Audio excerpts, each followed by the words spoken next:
People say, well, give it to me and then I'll be happy. You say, it doesn't work that way.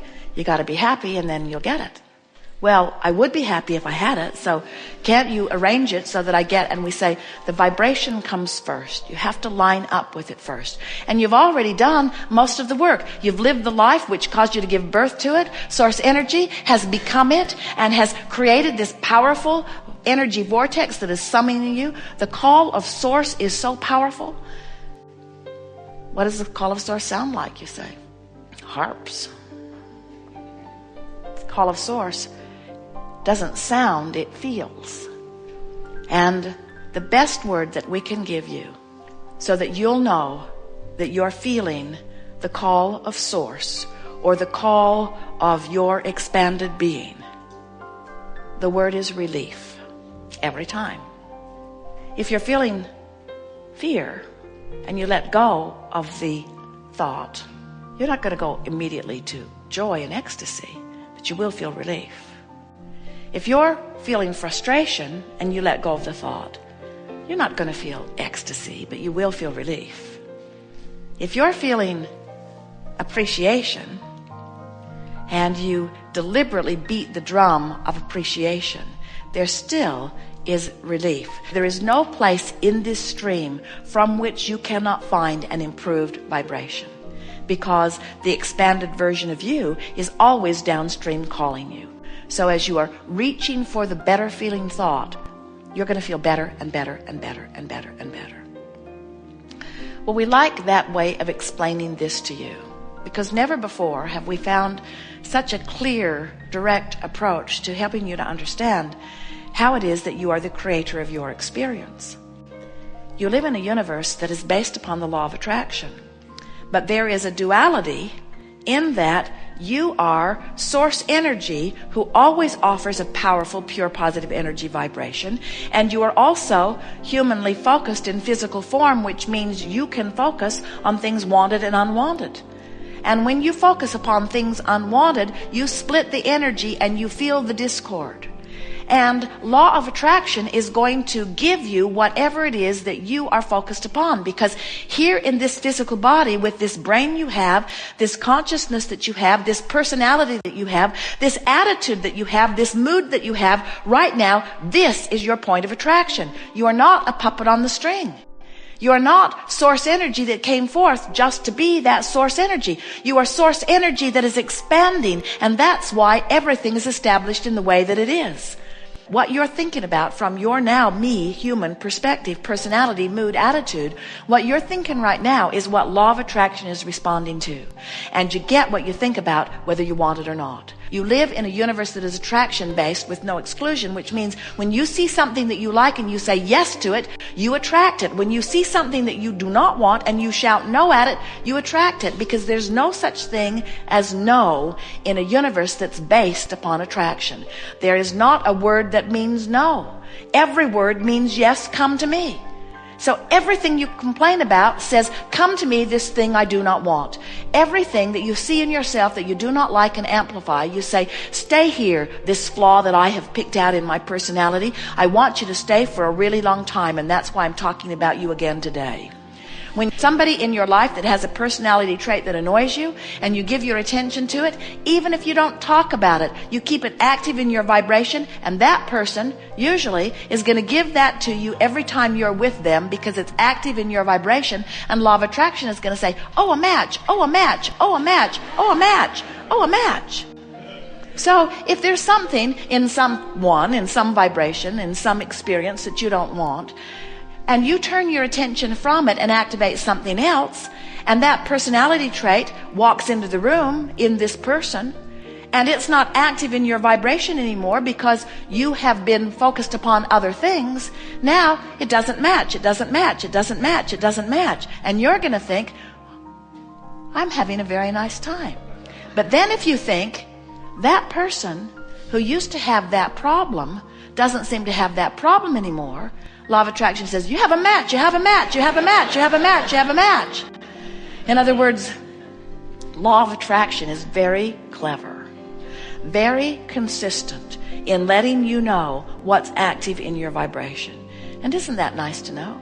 Isn't it nice to know that just by directing thought, you can learn to activate a vibration of such abundance that abundance will just find you no matter where you are and no matter what you are doing? Isn't it nice to know that when you get nice people activated in your vibration, that nice people will find you no matter what you're doing, no matter where you are? And isn't it interesting that when you get focused on room service not being good in a particular hotel, and you spend more than 68 seconds talking about it, those bad room service people will follow you all the way across the country to hotel after hotel after hotel after hotel. Because the participants in the universe cannot buck your current. You cannot receive something that's different from the vibration that's going on within you. So you say, how do I know what vibration's going on within me? And we say, look at your life. That's it. And you say, well, my life's pretty good. And we say, we know it is. And you say, except for this thing. And we say, clean it up. And you say, well, let me talk about it. I'd like to tell you about this thing that's going on in my life. And we say, it's better if you don't talk about it. You say, well, I feel compelled to tell you about this. It's a story that I've learned to tell so well. And the most important thing about it is I'm utterly right. And this other person's utterly wrong. So if you would just indulge me a little bit. And we say, it's up to you. It's your life you're messing up by telling this story. And then we say, wouldn't you like to tell a different story? And you say, I don't actually know any other stories. And we say, that's our point exactly. You've got to start telling the prosperity story until you feel it before prosperity can be your experience. You've got to start telling the life treats me good story. You've got to start telling the people are really nice to me story. You've got to start telling the it doesn't matter to whom I was born story because I am a pure positive energy being who always finds my way story. You've got to start telling the isn't it nice story. Wouldn't it be nice? Isn't life good? Isn't life good to me story? And the more you tell that story, the more fact you will have to back that up. At first, some of you will say, Abraham, for me to tell the life treats me good story, I would have to tell a bald-faced lie. And we say, tell it. Tell the lie. Tell it. Tell the lie. Tell the lie till you can't tell the difference. You do it all the time.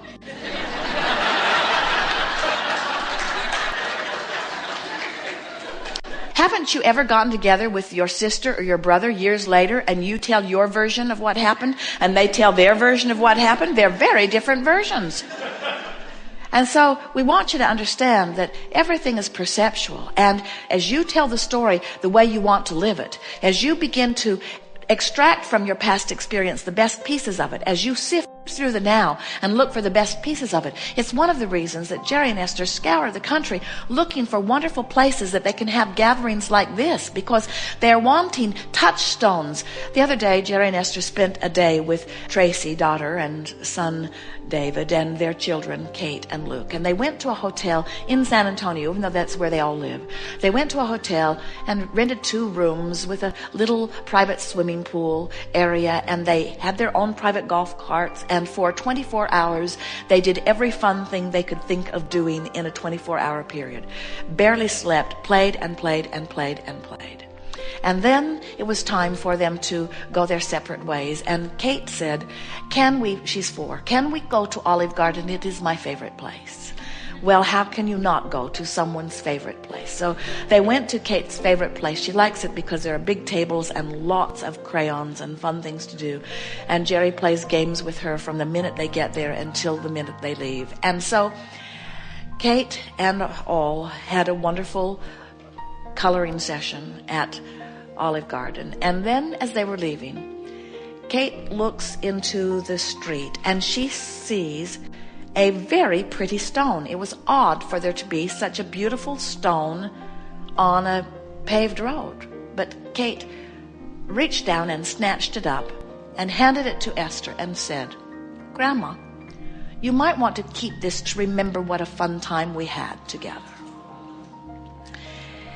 Jerry and Esther have recounted that moment 1,000 times at least since it happened. This is a little girl who is remembering from her broader non-physical perspective to look for the touchstones of life.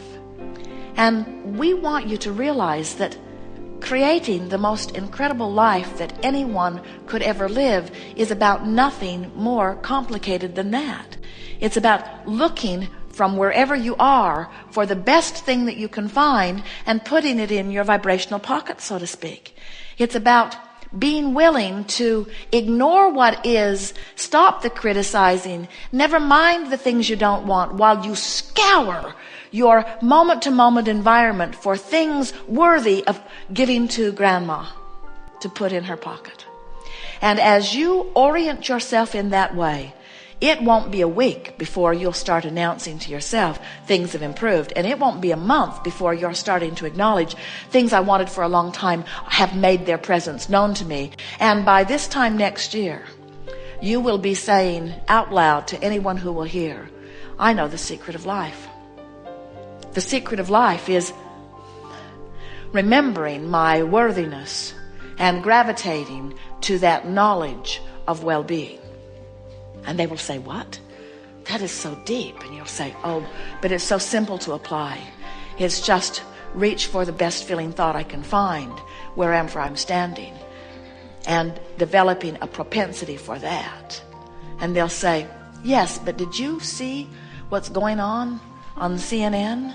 And you'll say, you know, I watched that for a while in my attitude of looking for touchstones, and I found so few it wasn't worth the mining experience.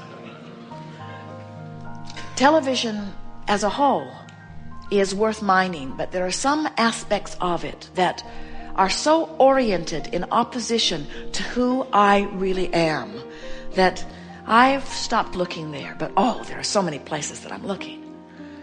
And we want you to understand that we don't want you to stick your head in a hole. We don't want you to put yourself in a cave. We don't want you to try to segment yourself from the things that you consider to be bad in this world. We just want you to activate within yourself a vibration that will keep you from attracting so many of them. And the better it gets, the better it gets, the better it gets, the better it gets, the better it gets. And if you are someone, or if you know someone who's had a hard life, then we say this will be easier for you than for anyone you know, because in that hard life you have created a vibrational escrow that is moving so fast, and your feelings of relief will be more obvious than anyone you know. When you turn in the stream from a place of strong resistance, you feel the relief in a powerful way. It's actually easier to recover from something deadly than it is to get over something minor, because the deadly thing has put so much power in vibrational escrow, and your willingness to feel good is the only requirement. So when we say it's as easy to create a castle as a button, we mean it with everything that we are. There is nothing that you cannot be or do or have. There is nothing that you need ever to be deprived of again. This universe is resilient and filled with the abundance to serve you. Everything is queued up for your success. But you are where you are, and wherever you are is good. So when you leave, what are you going to say? I am where I am, and where I am's okay. And feel the power of that. I am where I am and I shouldn't be here, upstream thought. I am where I am and it's okay, downstream thought. I don't have enough money, but it's okay, turns downstream. I don't have enough money and I really want more money and I should have more money, and it's not fair that I don't have enough money, and look at that guy, he's got too much money, and look at that kid driving that car, his dad probably bought it for him, that's not right. Upstream, upstream, upstream, upstream, upstream. I want a new car and I can't afford it, upstream. I want a new car and I want it now, upstream. I want a new car and I can't afford it, upstream. I want a new car, I can't afford it, upstream. I hate my car, upstream. I don't like my car, upstream. Nothing about my life is pleasing me, upstream. Things might get better for me if I just chill a little, downstream.